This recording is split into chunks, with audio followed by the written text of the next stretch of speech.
Alright guys, this is why MatPat's final FNAF timeline makes no sense. Before I start this video, I just want to say this is no hate to MatPat at all.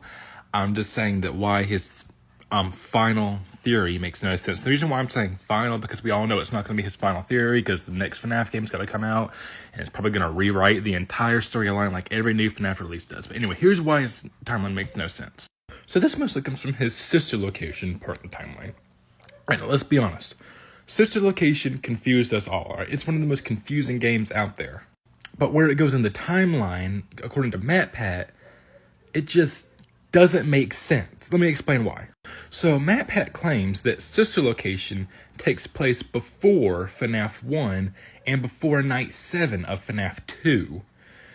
But here's why that doesn't make sense. Alright, reason number one. At the end of Night 6 of FNAF 2, it shows this newspaper right here that says the toy animatronics will be scrapped due to malfunctions, and the original characters are going to be sent to the FNAF 1 location so they can be rebuilt into the FNAF 1 characters. So if that was the case, when he says that when we play as Fritz Smith in Night 7, we are actually playing as Michael Afton after he is scooped in Sister Location.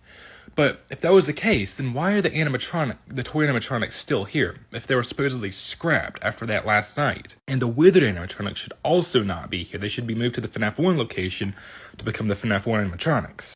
MatPat also claims, and I agree with this part, that in FNAF 3, when William Afton goes back to the FNAF 1 location and destroys all the animatronics, he takes their endoskeletons down to the Circus Babies Entertainment and Rental, which is where Sister Location takes place, melts down all their endoskeletons to get the remnants to create the Funtime animatronics, which is, who we fight against in Sister Location. But if that was the case, then if we play as Michael Afton in the FNAF 1 game after he's been scooped in Sister Location, then why are their FNAF 1 animatronics still there? They're all fixed, they still have their endoskeletons, they're still possessed. That wouldn't make sense.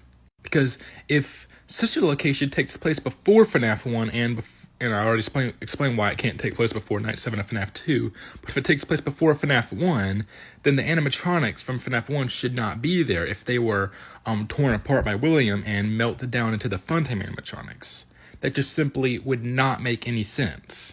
So therefore, Sister Location has to take place after Night 7 of FNAF 2 and FNAF 1. But MatPat's reasoning for thinking that it comes first, before FNAF 2 and 1, is because Michael Afton is fired from both locations for odor, and he believes that the reason for that is because he's scooped and his flesh is rotting and he's already turned into the purple zombie. But then that still wouldn't make sense, because why would Fazbear Entertainment hire a guy who's literally a zombie? But apart from all that, just the placement of the title just doesn't make sense.